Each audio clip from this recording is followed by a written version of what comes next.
Hey guys, we are continuing our Comic-Con series here tonight. We're going to be talking about some of the latest panels, some of the comics I've discovered, and this at the very end, so be sure to stick around for that. But there's one more thing I'm really excited I want to show you guys. Well, let's see. Let's go for a ride.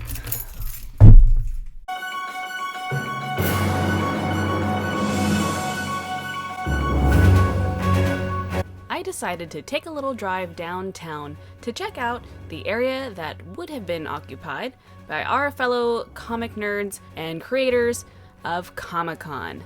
Now, it was a little lonely, and I might have done something like this when I passed by Hall H. But it was a beautiful day, so I decided to share it with you all by using my S-Faxon dashcam, also known as my cell phone. So, no lines. It was an unusually slow day downtown. Granted, we're all in quarantine, but Comic-Con's rocking it. I've attended a number of panels at this point, and I have to say it's pretty enjoyable not to have to worry about the crowds around me or to stand in line all day. Personally, I don't miss sunburns. And here we have the memorial for Comic-Con. As you can see, there are some dutiful mourners out there. No joke, that's what this is. And here's where we saw the Tenderloins from the Impractical Jokers, and oh boy, I hope we get to see them in person again soon. And now we're back. So that was a look downtown, and I hope you enjoyed it as much as I did. Yeah, it's a little strange not seeing anybody out and about, but I hope that at least seeing the sights of San Diego brought a smile to your face, as it always does mine. Now, I joke about not missing the lines, but I definitely miss the people. I am a huge people person, a big extrovert, and I absolutely love interacting with anyone and everyone that I can. And one of the things that I'm really grateful for that Comic-Con is continuing is exposing us to so many different people within the safety of our own homes. Some of the people that I've discovered this week are David F. Walker. I actually put in my Amazon cart, a copy of The Life of Frederick Douglass done by David F. Walker, which I probably wouldn't have discovered for some time. So really, really grateful I was able to find that piece thanks to Comic-Con at home.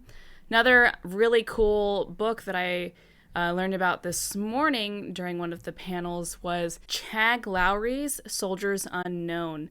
So that's another really cool read that I can't wait to dive into.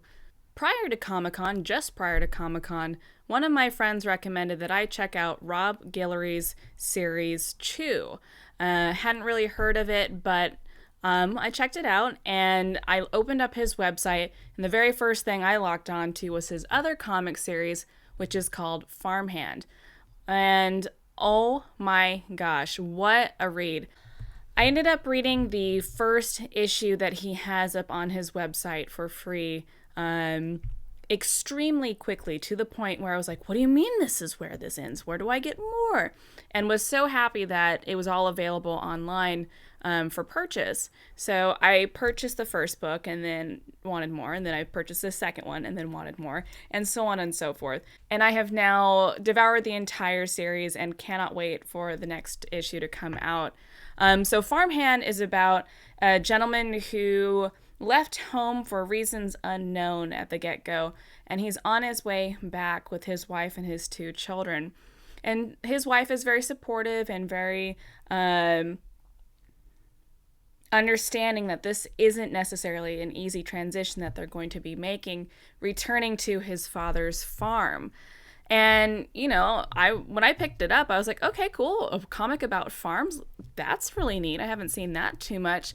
And then I did a little bit of a closer analysis of the cover and realized that this is not your typical farm. Now, I don't want to do any spoilers. This is a really fantastic read. I highly recommend it. It's got really good elements of both comedy and horror going on in it. So both things I absolutely love. And I highly recommend it. Really fantastic book. Leads into the question of how far should science go. So I'll be sure to leave a link in the description below for Rob Guillory's Farmhand. I'm going to be reading Chew next. And honestly, if you have any recommendations, please send them my way. Absolutely love reading new things and discovering new comic artists or comic creators. If there's any books you'd like me to check out, let me know in the comments below. Now, I mentioned that I attended a number of different panels in the last few days. How are we already 3 days into this? Some of the more exciting ones so far, I mean, they've all been good, but some of the more exciting ones are, of course, of the new releases coming out, such as New Mutants, Walking Dead, bring it back. I cannot wait until we are able to see the season finale of Walking Dead. If ever there was a show that made me scream at the television out of fear or frustration, it was Walking Dead, that and Game of Thrones. It was so cool to get to see Chris Hardwick interviewing all the actors for Walking Dead, as he did as well for Fear of the Walking Dead, and then also seeing him interview the young actors for World Beyond, the brand new series, I think the brand new mini-series that's supposed to be airing this fall. So really looking forward to all of that.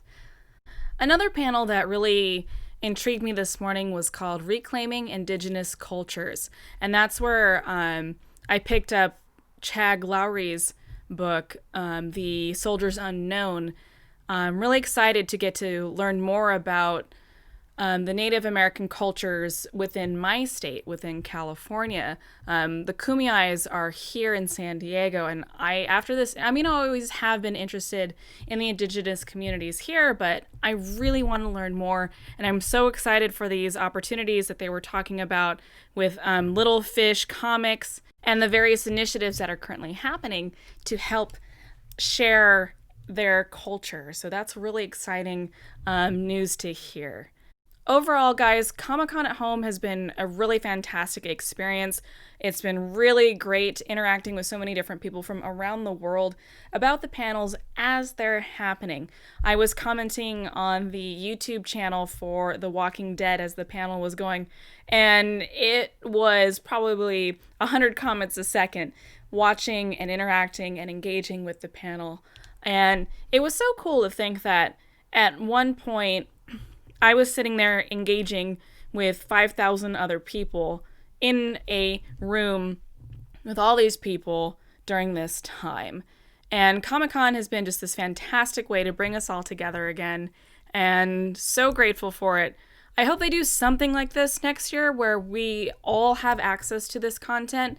Maybe not live, but still just opening up the doors for so many people who may never have been in a hall before, to get to see these conversations, to hear their favorite actors or creators or comic artists, directors, producers, speaking about programs and literature and comics that they love. So well done, Comic-Con, and looking forward to seeing the panels this weekend. Alrighty, guys, and now, bonus content. Bonus! Here it is. I asked for your help, and you guys delivered. I asked for a superhero-themed cocktail or beverage, and Jenny submitted one called the Wonder Woman cocktail. So thanks to Jenny for submitting this cocktail, and let's try and make it, shall we? You're going to start with a tall glass and 1 ounce of grenadine. From there, you need 1 ounce of blue curacao and 1.5 ounces of vodka. No, giant bottle is not needed. Pour it into your shaker with some ice. Shake it like you mean it. Pour ice into the glass, about 2/3 of the way up. I used crushed ice. Then, return to that shaker, pop her open, and pour the liquid over a spoon so that it evenly distributes over the liquid already in the glass. Then you're going to get this really neat layered effect, which is exactly what we're going for. From there, grab your lemon lime soda preference of choice. And once again, pour over the spoon so it evenly pours out. Look at that waterfall go. Now, it was also recommended that I use an edible glitter garnish, but being that I didn't have that on hand, I improvised. Boom. So there it is, you guys. the Wonder Woman cocktail. And I can honestly say, it's pretty darn wonderful. As always, guys, thank you so much for tuning in. Be sure to subscribe and hit that notification bell so you'll be in the know as our content releases. Thank you guys again so much. Have a great Comic-Con weekend, and cheers.